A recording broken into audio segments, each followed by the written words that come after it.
History was made this weekend in Seattle as the Kraken played their first ever NHL home game. Erica Ayala is here to talk about it as we discuss the newest team in the National Hockey League. You're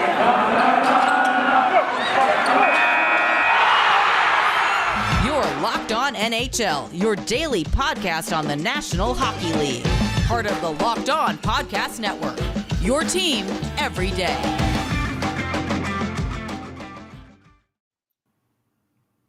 All right, Gil Martin here. So glad you could join us for the Monday edition of the Locked On NHL podcast. And great to have Erica Ayala with me. She is the host of Locked On Kraken, among other great shows that she does for the network.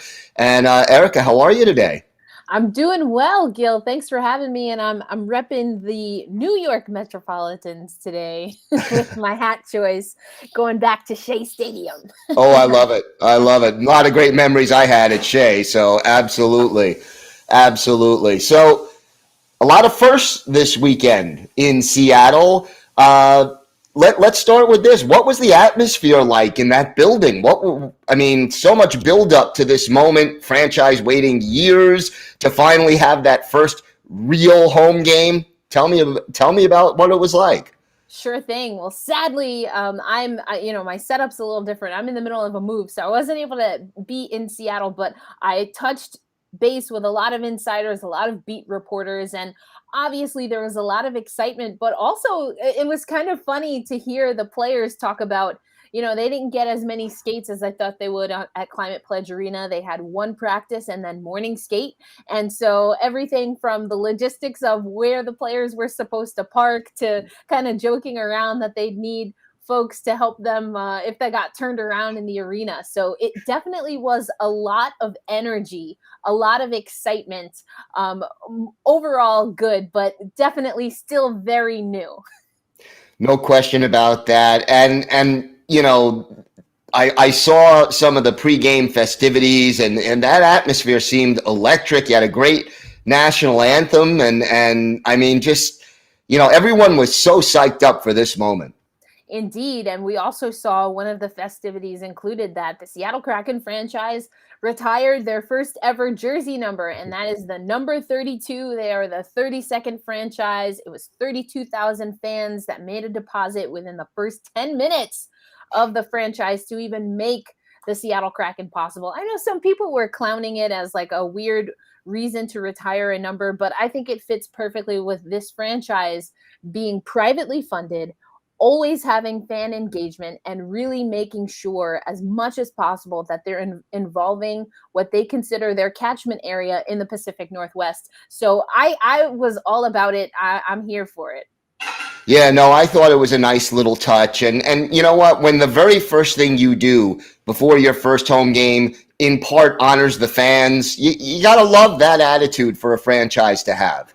Absolutely. There are worse things to do to show your appreciation for your fans, including, we don't have to get into examples that we already have across all kinds of franchises, across all kinds of sports. So yeah, absolutely. I was loving it. The first goal coming late in that first period and the place went nuts. I mean, it was just an electric moment. Talk me through it. So it was from the blue line. Actually, both goals on the night came from the blue line, and it was Vince Dunn. And Vince, Stanley Cup champion, of course, with the St. Louis Blues, has already been able to make an impact here. But the Seattle Kraken had just come off of a power play. It wasn't a power play goal, but they were able to keep that momentum buzzing. And yes, it was just as the period was ending. So it was so loud, though, that the excitement, one of the things that I was really excited about, Gil, was I had heard the goal song in preseason when I was in Seattle. And there had been some teasing as to what that was going to be like. If anyone's listened to Locked On Kraken, I spilled the beans. Lithium from Nirvana, of course. And you couldn't even hear it. That's how loud both times the Seattle Kraken scored. I don't know if anyone that was actually in that arena paid attention to the goal song, even if they tried, because the crowd was so loud. they may not have even played it. No one would be able to tell. Exactly. But one of my colleagues on the beat, Ryan S. Clark, I knew he was working on a story.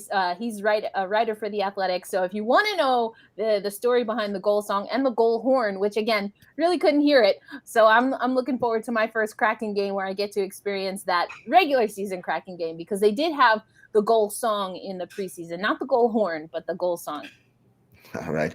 So it's been a few games. First win is under your belt, but give me your early assessment of this team and what they've looked like now that they've finally officially hit the ice. Yeah, and on today's show on Locked On Kraken, we're breaking this down. You know, as you mentioned, lots of firsts, save for, first home win and, of course, the first playoff game and maybe some that will go beyond that. But we're almost, past the honeymoon phase. And so my assessment is just about what I expected for the Kraken. I mentioned that Vince Dunn was one of two defensemen. The other is none other than the captain, Mark Giordano, to score. But that was it. It was a 4-2 loss to the Vancouver Canucks that a lot of people think will be our immediate rivals. And I think yesterday probably, Saturday's game probably had us on par for that. So I think my assessment is that the defense is the portion of the team that we thought was going to be most solid. We already see the defense being able to get up into the run of play offensively. But what I will say is that I have some concerns about the defense pinching a little bit too much. And sometimes you see that the Seattle Kraken, who loves to be on the forecheck, loves to be aggressive, and you're hearing that Dave Haxtell is not thrilled with how the team is kind of just allowing other teams to really get out in transition. And that might be because the defense is maybe a little too focused on being a part of the offense. So I'd like to see them maybe hunker down and find that balance a little bit. I think also we're seeing that some of the forwards are just not really finding their groove. Now, I will say that the lines have been changed up when we played the Devils and then again before the home game. Some of that is because we're finally getting people like Kalle Järnkrok out of COVID protocol. We got Yanni Gourde. Saturday's game was only his second game coming back after off-season surgery. So there's a few reasons that the lines are being shaken up. But now any of that chemistry, which is so important to this brand new franchise, any of that chemistry that was built in the preseason and in training camp, essentially you're starting all over again. And I think that's what we're seeing now with a team dropping 4 games. They have 1 win and then that overtime game. So they're struggling for points right now, about what I expected. For different reasons, I'll say. I didn't expect it to go down like this. 5 players in COVID protocol, Chris Drieger out with an injury. So Joey Decord coming up from the Charlotte Checkers, who is the AHL affiliate for us this year. So it's about what I expected, but not in the way that I expected. Well, that's why they play the games, right? Indeed. So I think the turnaround is going to be building more chemistry. They finally will have a stretch of home games, which also means practice. And that's going to be integral for this team, again, as they're building chemistry. But even with that aside, and I'm willing to give them grace even through the end of next month, end of November. But I think that there are some mistakes that they're making. Mark Giordano, I mentioned him, Captain Kraken, if you will. He has mentioned a few times now that it might be just kind of what we would say you're gripping the stick a little too hard, maybe trying a little too hard as opposed to, letting things flow. And I think there's probably something to that. This team knows all eyes on them right now, for better or worse. And I'm hoping now that a lot of the firsts are out of the way, that they just settle into the game, because now all the fanfare, for the most part, is going to start to diminish. And now they're going to be judged on what they do on the ice. Absolutely. Still waiting for that first hat trick and that first home win and that first winning streak. Correct. But that'll all come with time. Indeed. And we'll celebrate that. But I hope, for the sake of the players and for, I'm sure, the diehard fans, that they find their flow in a little bit quicker than they have been. And again, there's just some mistakes that they've been making that you want to clean up. You want to see them clean up. While it's understandable, it gets to a point where it's going to be frustrating for them. And so hopefully they can get over that hump. A few more practices. They did not practice on Sunday. They'll be back on the ice today. in practice. But I think I'm not surprised, but I think now is the time. Now that they're at home, it's the right time for them to really start buckling down and turn this thing around.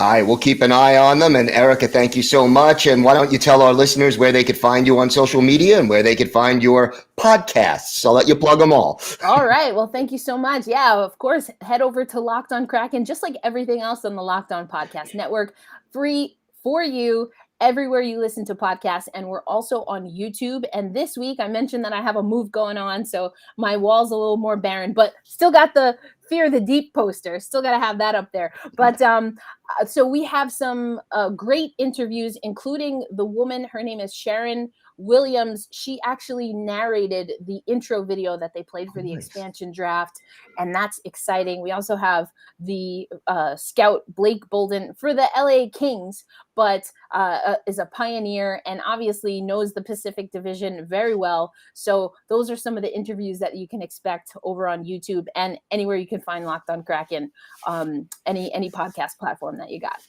All right, Eric Ayala, always a pleasure to talk to you. Looking forward to our next conversation. And thanks as always for joining us here on Locked On NHL. Thank you, Gil.